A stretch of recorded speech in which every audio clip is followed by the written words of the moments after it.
Well, wonderful. Welcome, everybody. Let's get started.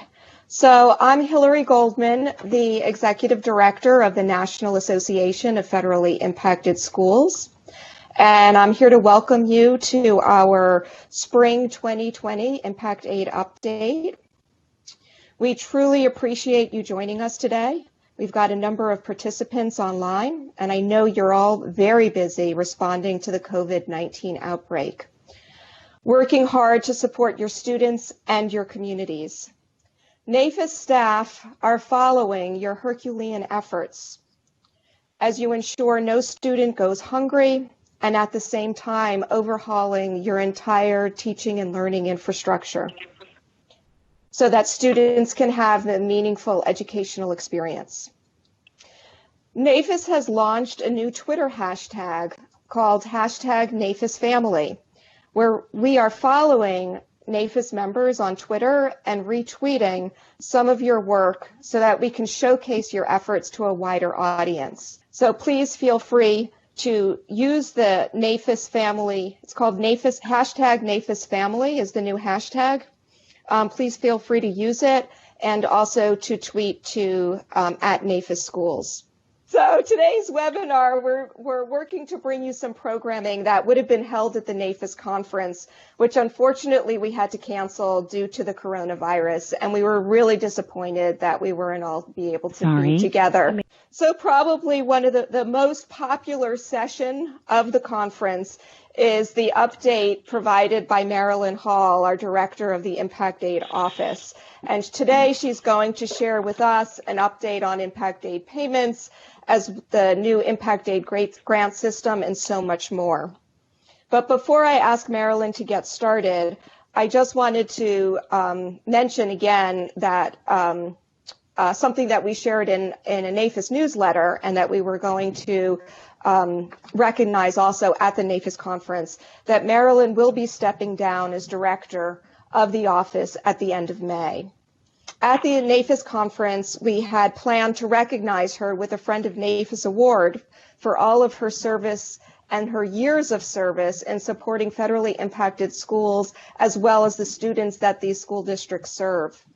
We hope to formally recognize her at a future NAFIS conference. So Marilyn, you can't move too far away. Hopefully we can find a time in her schedule at a future NAFIS conference for all of us to be able to recognize her work and her support. I know Marilyn may have plans for travel and other kinds of projects, but we'll try to see what we can do. But until that time, I just want to say thank you to Marilyn for everything you've done to strengthen and modernize the Impact Aid program and your dedication to students and to districts it serves. So with that, again, I'm going to ask folks if you could mute your phone. We will have opportunity for questions. If you will notice in the left-hand lower corner of your screen, there's a little chat sign. If you would like to ask a question, please ask a question in chat, or later on, if you do want to ask it verbally, you can unmute your microphone. So at this point, again, please unmute your microphone, and I'm going to go off video, and Marilyn will start showing her slides. So everybody, enjoy the webinar. All right. Hello, everybody. I am very happy to have the opportunity to talk to you today. I'm really sorry that it's not in person as we had planned to do in April. Or in March, I should say. This is kind of my swan song. I've talked to you many, many years about where we are with payments and giving updates, and it's bittersweet to have this one be the last one, not in person. I am going to be retiring at Memorial Day, actually, but we're not going anywhere, and with this epidemic, we're not going to be traveling anywhere for the time being, so I'll still be close by. Today, this is what we're going to cover. It's really not a long presentation. It's the usual kind of, I know that given everything, you just want to know what's coming in terms of money and any other activity related to impact aid, and that's what we're going to go over. So just starting right off with payments, given the COVID pandemic, there's not much impact aid can do specifically to help you with that, except give you all the money we can possibly give you. So that is what we're focusing on this spring. Last week we released the final increment of the FY19 Section 703 payments. It was over $150 million. Those funds should be depositing into your bank this week, and if they have not, then please give us a call. We're having some technical difficulties getting all of the vouchers emailed out to you. It looked to me, when I looked today, that we've got maybe 40% of them sent out. So we're still working on that, but if you haven't gotten a voucher and you really need one immediately, you can contact us and we'll get you one, but it will be coming eventually in the normal process. So the good news was that the final payment rate for the 703B was over 98% of lot, which is as high as we've been in a few years. And the payments per student unit for children with disability was over $1,200. I hope that will be money well spent for you. We are also working really hard to finish as much as we can of the FY20 payments. These are the ones we started to release in the fall. We have released initial and interim payments to almost every school district that we can, set at 90% of lot. And that, I'm sorry, that's the wrong CWD figure. I picked that up from 2019. So ditch that 1,215. It's something less than that. We've distributed over $1 billion so far to 994 eligible applicants. By my count this week, we still have only 11 eligible applicants who haven't been paid. 6 of those haven't been paid because of unresolved issues with Indian policies and procedures. We've been in communication with all 6 of those. We know that it's a difficult time given the circumstances to try to clean up anything and respond to it. So we're just going to wait patiently. Same with we've got a few, just 3 incomplete field reviews where we're waiting on something from school districts, and we will continue to wait until we can get a response. And then there's just 2 LEAs that, for fiscal reasons, asked us to hold their payments until the summertime, so we haven't paid them. We have also received submissions from 13 states to support using higher LCRs for school districts in their states based on the generally comparable districts provisions, and we have processed 11 of those. So in March, we made payment adjustments to produce higher payments for school districts in those 11 states that have submitted payment data for us. We have received data from Ohio, and we're in the process of working through that, and those should be processed very soon. Oklahoma submitted data this year, and we have gone back to them to get some corrections to the way they submitted it, and we're waiting for a response from Oklahoma on that. We will continue to work on these until we get them all done. So the big push right now, and we have a full team working on these, are the heavily impacted payments for 2020 under 703B2. There were 42 applicants for these payments for FY20. Some of those we know are not going to be eligible if they're new applicants because they don't, we can see immediately that they don't meet some of the requirements. Our initial focus is on all of the applicants who have been eligible and are recurring applicants. They were paid last year under these provisions, and we're looking at them first to either finish their review and give them their payment, or in some instances, if we can't finish the review quickly, we're going to pay a hold harmless payment under B2, and so that you have the money in April, and then we will proceed to continue working until we complete the actual eligibility and determination. My priority is to make sure if you got this money last year, you get this money this year in April. The reason I'm really focused on April is because I know many districts need the money now, given all the stress that you're under. And also, as the work has proceeded on the Impact Aid grant system, we are going to be ready very soon to migrate data from the legacy Impact Aid system to the new Impact Aid grant system. That's probably going to start in late April, and at that point we will have to stop making any payments for some period of time. And so I want to make sure we distribute as much as we can before we have to stop that process.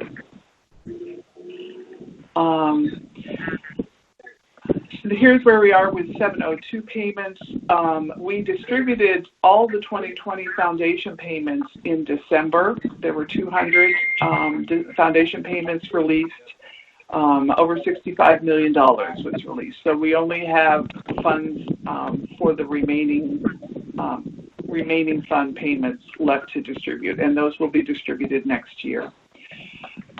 We're now working hard on closing out the 2019 final 702 remaining funds payments. And our target is to get that done by April 15th. So you can expect that to be coming your way if you are eligible for those 702 remaining funds for 2019. Okay. So this is how many FY 2021 applications we received in January and since January. 220 702 applicants submitted. 8 of those were late. I think the late ones were applicants who had not applied before. I haven't verified that, but that's my notion. We have applicants from 1,078 703 school districts, and only 4 of those were late, so that's great. I attribute that to our new system and not having to have wet signatures on the signature pages, so I count that as a success. Yesterday was the last day to submit a late application, and our current amendment deadline for amendments to the applications that you've submitted is June 30th, 2020. Now, we've had a number of questions coming in about whether that June 30th deadline may be extended. The department, as part of many things we're looking at to try to assist school districts and eliminate stress, we're looking at extending application deadlines for several programs. That decision hasn't been made yet, but when it is, we will immediately announce it through our listserv, so you can broadcast it widely. And again, we're looking to reduce any stress and burden that we can for the school districts. We're doing planning for processing and reviewing the 2021 applications, but we are pausing our work on field reviews because, again, we don't want to ask school districts for something when they're not equipped to respond. So at this point, we're not moving forward, but we do plan to do reviews on a short list of school districts. And when I say a short list, we're looking at fewer than 100. We have a number of applications that are from new applicant school districts that we haven't had an application from before, and we have applications from school districts that either didn't apply last year or weren't eligible last year. And all of those really must be reviewed. We don't pay a grant if we haven't been able to do an adequate review of the source documents. So we'll be starting that later. We're also looking at a short list of applicants that haven't had a field review since as long ago as 2011, 2012, 2013. For a variety of reasons, they have not been reviewed since then. And so we plan to try to review those as well. But the rest of you are going to get off free this year, I think. When we do move forward with field reviews, we will be setting up the reviews in the Impact Aid grant system. We have new functionality in that system to process field reviews. Once we pull the trigger on those districts that are selected will get an auto-generated email from the Impact Aid grant system asking them to log in for information. And there they'll find the request and telling them what they're asked to submit. And you will be able to submit your documents through the Impact Aid grant system through upload. So there are instructions on how to do this posted in the Impact Aid grant system portal. And I've given you here the web address for that portal. I want to congratulate the 5 school districts listed here who piloted electronic data collection for their FY 2020 applications. All of them, I think, succeeded, and we finished the field reviews on all of them, and they all did pretty well with it. So this is an expanding group of school districts that have figured out how to do an electronic collection that works and meets all of our requirements. So I think that going forward, there might be an opportunity for some kind of, roundtable discussion among all of the districts that have had a successful electronic data collection, so that other school districts that are interested could sort of learn from how these did it. And there's a lot of different models among them to look at. If you're interested in doing an electronic data collection for next year, these are the steps to follow. Just start by sending us an email at impactaid.ed.gov or at ed.gov, indicating that you're interested in doing it and asking for information. We have a packet that we can send you. It has a lot of questions in it that are designed to help you think through all of the aspects that have to be considered. And once you kind of respond to the questions in that, we can work with you. Jackie Edwards, listed here, is the team lead for that team that manages these. Once we review your proposal, we'll ask you to demo the system that you're planning to use and give you feedback. Our purpose is to help you make sure that you get all the information you need to have a successful collection that can be reviewed effectively. Once that's done, we'll sign a memorandum of agreement with you just to clarify who's responsible for what, and you can start your pilot. Again, please don't go off and do a pilot or without talking to us, because we can't guarantee what will happen if you don't, if you do it and you don't produce something that we can review effectively. The other good news last week, we finally, after months of waiting, it's a torturous process getting approval for these, but we made the discretionary construction grant awards last week to Yukon Flats School District in Alaska, Painted Desert Demonstration Projects, which is a charter school in Arizona, Wyola Elementary School in Montana, and the Ojibwe Charter School in Michigan. These are all projects that will improve and deal with emergency problems within school facilities that serve children on Indian and Native lands. So it will make a great difference for the children in those schools. So congratulations to all 4 of these grantees.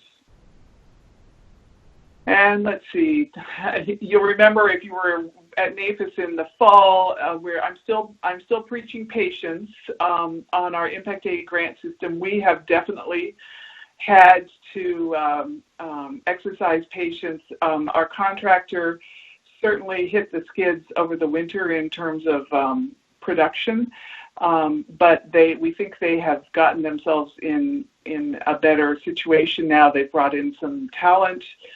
New talent, additional talent. And just to review, last November, we went live with the first component of the system, which was the new application, which you used in January. And it was very buggy at first, but thank you for your patience as we tried to solve many of those bugs before you submitted. Some were solved after. There were definitely problems. There was a problem with, I'm sorry, let me back up. There was a problem with some of the districts that claimed Category D kids on their applications. Those kids then didn't come through when the application was submitted. If that was your situation, you should have been contacted by one of our analysts at this point to ask you to check your numbers on your submitted application and submit an amendment. The amendment functionality launched on March 2nd, and you can still submit amendments into the summer. Coming soon, we've actually got most of the field review functionality that we need ready. The contractor is working now on making the payment calculations and all of the payment functionality that we need work. And we haven't been able to test that yet, but we think they're making good progress. Eventually, you'll see the new voucher when we start making payments out of the Impact Aid grant system.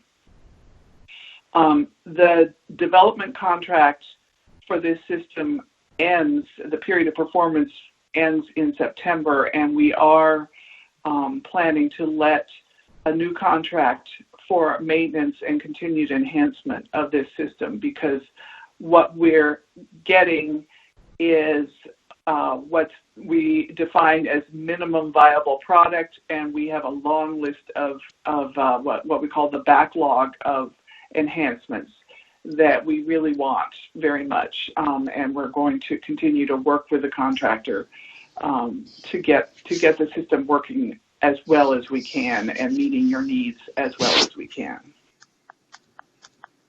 Again, this is our Impact Aid grant system portal. I keep flashing this up here because we're trying to drive a lot of communication and need for resources to this portal. I'm encouraging you to check the portal frequently because we can put up new announcements and new information very quickly. It's much faster than to work through the department's process for updating web pages on the department's website. We have, especially as you prepare to do your survey for your application next year, check out the resources that we have on the portal. We came out this year with a new and improved workbook that has all of the model source check forms in it in one workbook. We have heard it's been very well received by the school districts that have tried it. And if you use source checks to count any of your students, please go take a look at that, and you can talk to your analyst about it to get some help. We are not offering webinars right now because we have paused work on field reviews, but I imagine we're going to start offering some webinars probably over the summer. So you can check. We'll announce those on the listserv, but we'll also have that schedule posted here in the portal. If we were in person, I would have Katie stand up and say hello. We have a new group leader, Catherine Cox. She goes by Katie. Katie, you want to say something? Sure. Hi. Good afternoon, everyone. I look forward to working with you all. Yeah. Katie takes over the position that was vacated by Jason Talaferro. If you remember Jason, he is still with us in a different capacity. He moved to become the project manager for the Impact Aid grant system and some other IT systems in the Office of Elementary and Secondary Education. So we're glad he's still helping us, but we're super glad to have Katie with us. And I hope you'll enjoy getting to know her when you next have an opportunity to meet her. And as we said at the beginning, I am retiring Memorial Day weekend. Our new Impact Aid program director will be Fatima Muhammad, starting May 25th. Fatima, have you joined us? Yes, I'm on. Okay. You want to introduce yourself a little bit? Sure, absolutely. Thank you, Marilyn, and thank you all for this opportunity. As Marilyn stated, I wish we had an opportunity to meet in person back in March. I am a visual person, so I will remember some of your names, but I will definitely remember your faces when I get to meet you. I will also add my email address to the chat box if you feel you need to reach out to me at this time just to introduce yourselves to me. I welcome that. I've been at the Department of Ed for about 5 years now, and I come to the Department Ed from the Department of Defense. I've worked at DODEA. Thank you, Hillary, for the warm welcome. And in that role, I serve primarily at headquarters, but have worked extensively overseas in Europe and PAC and with the Military Connect students here in the U.S., overseeing gifted education, AVID program, and AP program. I've been in education for, I was thinking about it today, almost 30 years. And most of my work has been in the area of serving vulnerable student populations, from a classroom teacher to the LEA level, to working as a building level administrator, private sector, federal government, as I stated, and now at the department. Currently at the department, I am a group leader for Title III, which is the English learners, Title II, teachers and leaders, Title I Part D, neglected or delinquent, foster care, homeless, and homeless education.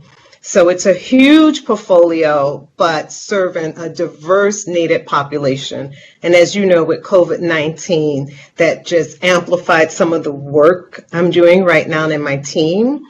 But in this role, I've had the opportunity to work extensively with advocacy groups and associations such as the Title I Association, the EL Association, the Homeless Association. So I think partnerships and relationships are critical to the success we all do for students.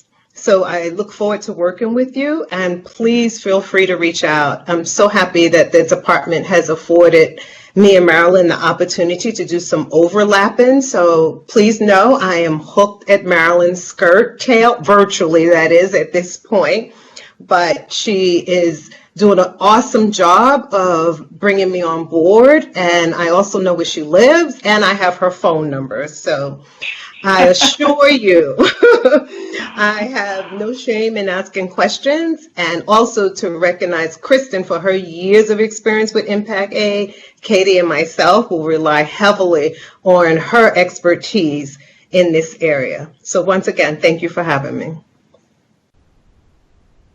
Thanks, Fatima. Again, this is our contact information. I want you to go to our Impact Aid Grant System portal for the best information, but also the Office of Elementary and Secondary Education revamped its website, and so there you can go in and take a look at that, and that website covers all of the elementary and secondary education programs, including Impact Aid.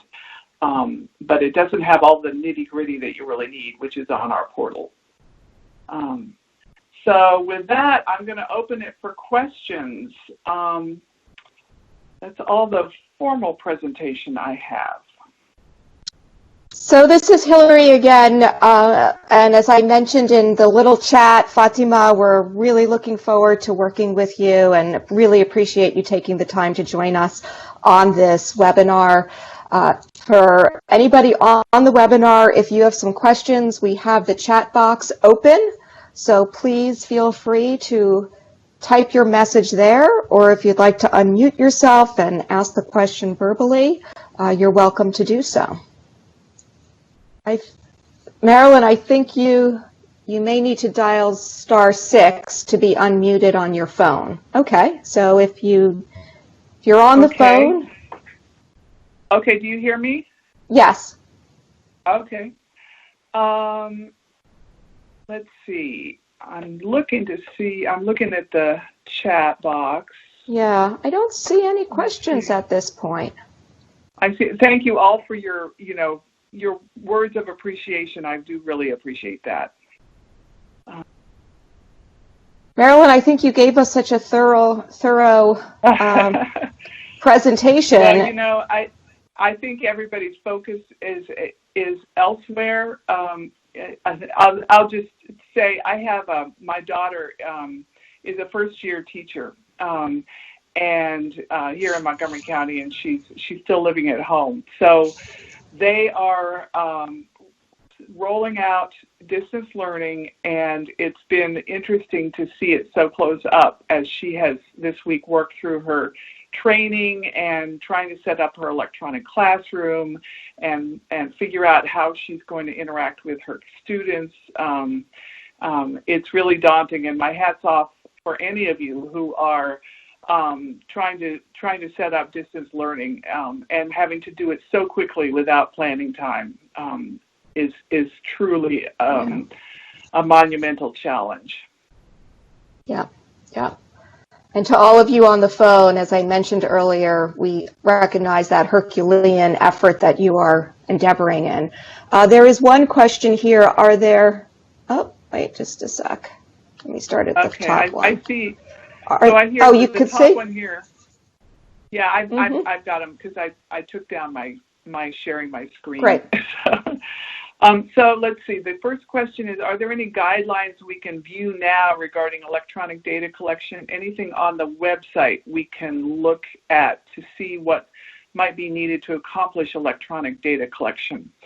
I don't think we have the packet of questions up on the website now, but we can certainly send it to you and we can look at whether we can post it. I'll take that question and we'll look at doing that. But if you send us an email, just shoot us an email and we can send you the questions that we suggest you consider if you're thinking about doing electronic data collection.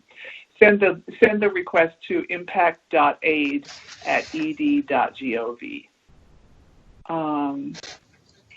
And so, okay, the next question is about the amendment deadline. I'm being asked about a ballpark idea about the time frame for this decision. I believe it will be done by the middle of April. There's been a team working on this, and the problem always is when we have a large bureaucratic structure, and we're hit with a situation where there's many issues that are trying to be sorted through and decisions made very quickly, and so things get kind of backed up. But I believe this is moving along. So look for something by mid-April. Any other questions? While people are thinking of other questions, and before everyone leaves, Marilyn, in addition to thanking you for your leadership and pushing all that money out as fast as you can, I do want to recognize the entire team, especially going through the Impact Aid grant application process using the new system for the first time, because we know a number of your team members were working practically 24 hours a day, fielding phone calls, and working to make sure that the system was working. So and again, I wish we had an opportunity to thank them in person at the conference, but please make sure they understand that we're all very appreciative of their work. Well, a lot of them are on this program listening, so they'll hear Good. it firsthand. Good. I hope that you're able to have a conference in the fall, and I'm sure many of the team will be there, and you'll be able to speak to them in person. Yeah. Well, it looks like a lot of thank yous to you, Marilyn. Yeah. To everybody on the call, we are planning to have an outstanding conference in September. Maybe I should add a God willing that we can all join with each other safely and securely in DC and be back on the Hill and welcome Fatima in person.